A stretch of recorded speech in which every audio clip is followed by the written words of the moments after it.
जय श्री राम। कर्पूर गौरम करुणावतारम संसार सारम भुजगेन्द्रहारम सदा वसंतं हृदयारविंदे भवं भवानी सहितं नमामि। नीलाम्बुजश्यामलकोमलांगं श्वेतासमारोपितवामभागं पाणौ महासायकचारुचापं नमामि रामं रघुवंशनाथम्। आतुलितबलधामं हेमशैलाभदेहं दनुजवनकृशानं ज्ञाननामग्रगण्यं सकलगुणनिधानं वारणानामधीशं रघुपतिप्रियभक्तं वातजातं नमामि। सीताराम सीताराम सीताराम जय सीताराम। सीताराम सीताराम सीताराम जय सीताराम। बोलिए प्रेम से श्री रामचंद्र भगवान की जय। जनक जगत नंदनी माता जानकी की जय। बोलिए श्री भोलेनाथ की जय। माता सती दक्ष प्रजापति के यज्ञ में अपने आप को योगाग्नि में भस्म कर लेती हैं और प्राण त्यागते त्यागते भोलेनाथ के चरण कमलों में रति रहती है उनकी, और जन्म जन्म भोलेनाथ के प्रति अनुराग रहे ऐसा वरदान भोलेनाथ से मांगती हैं। इसीलिए माता सती सती मरत हरि सन बरु मागा, जन्म जन्म शिव पद अनुरागा। तेहि कारण गिमे गिर गृह जाई, जनमी पार्वती तनु पाई, जनमी पार्वती तनु पाई। बोलिए भोलेनाथ की जय। माता सती हिमांचल के यहाँ जा करके, पर्वतराज हिमांचल के यहाँ जा करके उनके घर पार्वती के रूप में जन्म लेती हैं। हिमांचल पर्वतराज के यहाँ जब से माता पार्वती का जन्म होता है तब से लगता है कि पूरे हिमालय में, पूरे पर्वतराज में, पूरे पर्वतराज के साम्राज्य में लगता है धन संपदा जगह जगह जगह जगह विद्यमान हो गई है। सारी सिद्धियां आकर के पर्वतराज के यहाँ निवास करने लगती हैं। होता है लोगों के अंदर तो मान्यता है कि लड़की पैदा हो जाए, लड़की पैदा हो जाए तो कहते हैं कि माथे पर जैसे भार आ गया हो, और वहीं अगर पुत्र रत्न की प्राप्ति होती है, लड़का पैदा होता है, तो घर का आनंद ही कुछ और होता है। पूरे परिवार में उल्लास रहता है। जगह जगह मिठाइयाँ बांटी जाती है, दान दिए जाते हैं। लेकिन कन्या के जन्म लेने पर लोगों के अंदर एक बोझ जैसा बन जाता है। लेकिन आज वातावरण ऐसा है कि लड़की हो या लड़का हो, दोनों में किसी भांति का भी विभिन्नता नहीं की जा सकती है। आज परिवेश ऐसा आ गया है कि जो काम लड़के नहीं कर सकते हैं, उस कार्य को लड़कियां किस तरह से आगे आ करके कर ले रही हैं।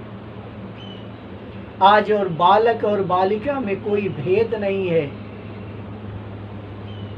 सबको गर्व होना चाहिए कि हमारे घर में कन्या ने जन्म लिया है। कहते हैं कि कन्या लक्ष्मी का स्वरूप होती है। घर में कन्या का जन्म कितना हर्षोल्लास और कितना ही सुखदायी होता है। पर्वतराज हिमाचल,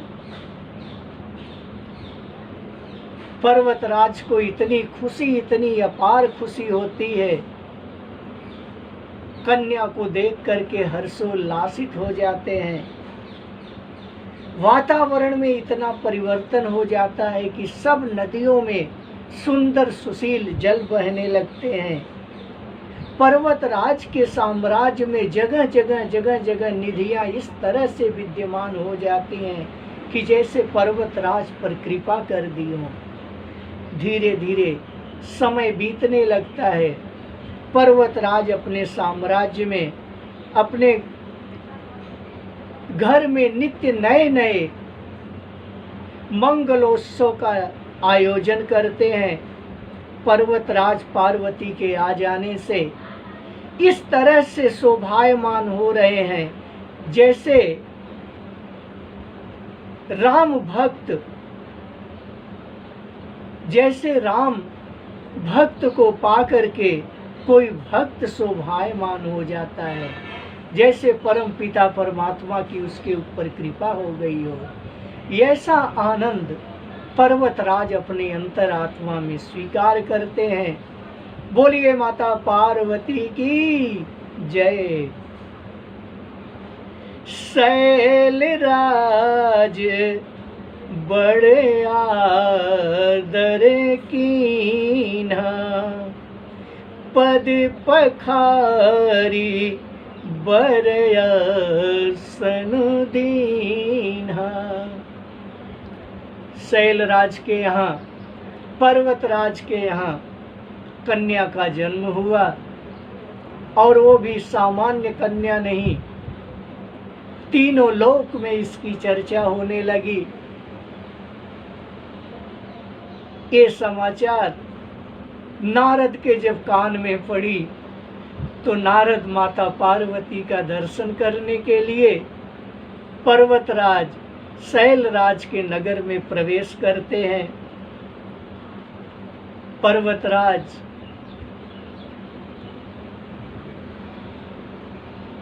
नारद भगवान का बड़े ही आदर सत्कार करते हैं, उन्हें आसन पर बैठाते हैं। अपनी धर्म पत्नी अर्धांगिनी माता मैना के साथ उनका पूजा सत्कार करते हैं। निज सौभाग्य बहुत गिरिवरना, निज सौभाग्य बहुत गिरिवरना, सुता बोली मेली मुनि चरेना। अपनी स्त्री सहित मुनि के चरणों में सिर झुका करके उनका चरणोदक संपूर्ण भवन में छिड़काव करते हैं। हिमांचल ने अपने सौभाग्य का बहुत ही भांति से बखान किया और अपनी पुत्री को बुला करके नारद मुनि के चरणों में प्रणाम करवाया। शैलराज नारद से कहते हैं कि हे मुनिराज, आज हमारा जीवन सफल हुआ, हमारा भवन पवित्र हुआ। जो ऐसी सुंदर कन्या हमारे परिवार में जन्म ली है, मैं सब भांति से कृतार्थ हूँ, सब भांति से मैं धन्य हो गया हूँ। आप जैसा ज्ञानी, आप जैसा विद्वान कोई अन्यत्र नहीं, और कृपा करके आप हमारे भवन में पधारे हैं। इसलिए हमारी इच्छा है कि हमारी पुत्री के बारे में कुछ अपनी मति अनुसार, अपनी योग्यता अनुसार आप बताएं। त्रिकालज्ञ सर्वज्ञ तुम, गति सर्वत्र तुम्हारी, कहूँ सुता के दोष गुण, मुनिवर हृदय विचार। दक्षता में निपुण विद्वान ऐसे नारद मुनि के चरणों में प्रणाम करके पर्वतराज कहते हैं कि हे मुनिराज, आप तो त्रिकालदर्शी हैं, सर्वज्ञ हैं, आपकी सर्वत्र पहुँच है। अतः आप हृदय में विचार करके हमारे कन्या का गुण और दोष की विवेचना कीजिए कि इसके कौन से गुण हैं और कौन से दोष हैं। क्या हमारी पुत्री, हमारी कन्या, भविष्य में इसका क्या लिखा है, इसके साथ क्या होने वाला है, इसका भविष्य आप बताइए। महर्षि नारद जी प्रसन्न हो जाते हैं माता पार्वती का दर्शन करके।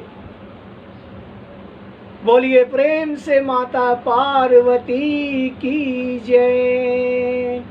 श्रीमन नारायण नारायण नारायण, श्रीमन नारायण नारायण नारायण, श्रीमन नारायण नारायण नारायण, भजमन नारायण नारायण नारायण। बोलिए प्रेम से शंकर भगवान की